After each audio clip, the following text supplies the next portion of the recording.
Bismillahirrahmanirrahim. Assalamualaikum warahmatullahi wabarakatuh. Saya di sini bersama teman saya, Hesti Atusolihah dan Muqaddimatul Farihah, akan mempresentasikan salah satu materi dari teori ekonomi mikro, yaitu pasar persaingan sempurna. Mohon disimak. Mulai dari pengertian pasar persaingan sempurna. Pasar persaingan sempurna adalah suatu pasar di mana jumlah penjual dan pembeli atau konsumen sangat banyak dan produk atau barang yang ditawarkan atau dijual sejenis atau serupa. Persaingan sempurna merupakan pasar yang mana: 1. Banyak perusahaan yang menjual barang serupa kepada banyak pembeli. 2. Tidak terdapat hambatan untuk masuk ke pasar. 3. Perusahaan yang mapan tidak memiliki keunggulan terhadap perusahaan yang baru. Penjual dan pembeli memperoleh informasi terkait harga dengan baik. Contoh barang yang dijual pada bentuk pasar ini adalah beras, gandum, batu bara, dan kentang. Selanjutnya yaitu ciri-ciri pasar persaingan sempurna. 1. Perusahaan adalah pengambil harga atau price taker. 2. Perusahaan mudah keluar atau masuk. 3. Menghasilkan barang serupa atau homogen. 4. Terdapat banyak perusahaan di pasar. 5. Pembeli mempunyai pengetahuan sempurna mengenai pasar. Dalam bab ini, kita juga akan mengetahui 1. Maksimalisasi laba jangka pendek. 2. Biaya marginal dan kurva penawaran. 3. Persaingan sempurna dalam jangka panjang. 4. Kelebihan dan kelemahan pasar persaingan sempurna. Perminatan pasar dan perusahaan.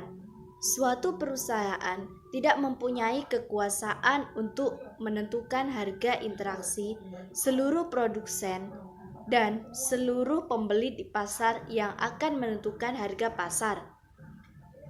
Dan seorang produsen hanya menerima saja harga yang sudah ditentukan tersebut.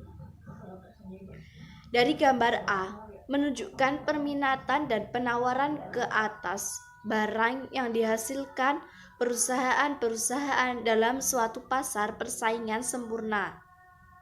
Dalam gambar B menunjukkan bahwa suatu produksi perusahaan itu adalah jauh lebih kecil daripada jumlah barang yang diperjualbelikan di pasar, karena perusahaan itu dapat menjual semua hasil produksinya. Tidak ada alasan kepada perusahaan untuk menurunkan harga penjualan barangnya. Selanjutnya, maksimalisasi laba jangka pendek. Dalam jangka pendek, memaksimumkan keuntungan oleh suatu perusahaan dapat diterangkan dengan dua cara, yaitu yang pertama, membandingkan hasil penjualan total dengan biaya total. Yang kedua, menunjukkan keadaan di mana hasil penjualan marginal sama dengan biaya marginal. Dalam contoh ini akan ditunjukkan yang pertama, cara menghitung biaya total, biaya rata-rata, dan biaya marginal.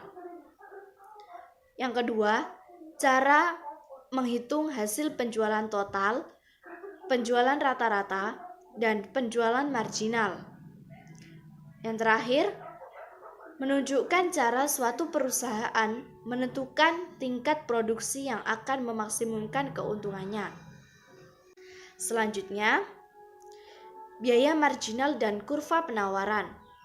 Kurva penawaran adalah suatu kurva yang menunjukkan perkaitan di antara harga suatu barang tertentu dan jumlah barang tersebut yang ditawarkan. Dalam bagian ini akan diterangkan bahwa semenjak ia memotong kurva AFC, kurva biaya marginal atau MC, dapat dari suatu perusahaan dalam pasar persaingan sempurna.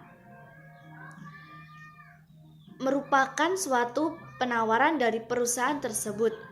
Kurva MC, perusahaan tersebut mempunyai sifat yang sama dengan kurva penawaran, yaitu ia menggambarkan bagaimana perubahan harga akan mempengaruhi produksi atau barang yang ditawarkan perusahaan tersebut. Dalam jangka panjang tidak ada perbedaan antara biaya variabel dan biaya tetap, karena semua sumber daya yang dapat dikendalikan perusahaan adalah variabel. Analisis dalam bagian ini bertujuan untuk melihat bagaimana penyesuaian-penyesuaian yang berlaku menimbulkan perubahan dalam keadaan di pasar. Dua keadaan berikut akan perhatikan keadaan yang wujud apabila permintaan bertambah, keadaan yang wujud apabila permintaan terbuka. Di sini ditampilkan kurva akibat kenaikan permintaan. Gambar 1 yaitu kurva permintaan dalam perusahaan. Gambar 2 yaitu kurva permintaan dengan pasar. Kurva akibat kemerosotan permintaan. Perbedaannya adalah di garis AC di kenaikan permintaan. Garis AC sangat melengkung membentuk huruf U, tetapi di kurva kemerosotan permintaan garis AC turun hampir seperti garis lurus. Selanjutnya, kelebihan dan kelemahan pasar persaingan sempurna. Kelebihannya yaitu 1.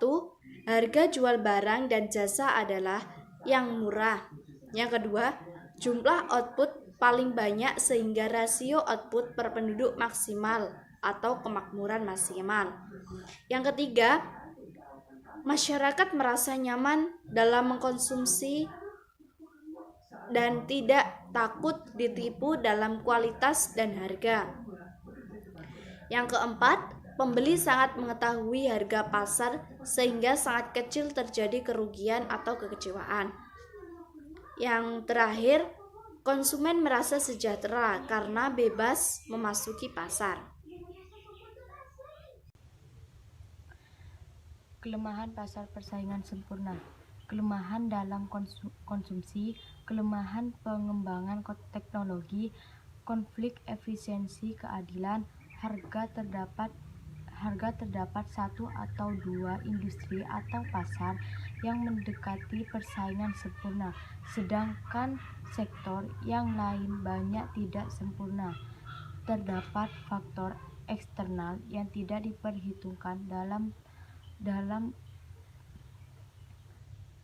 persepsi kesejahteraan optimum konsumen.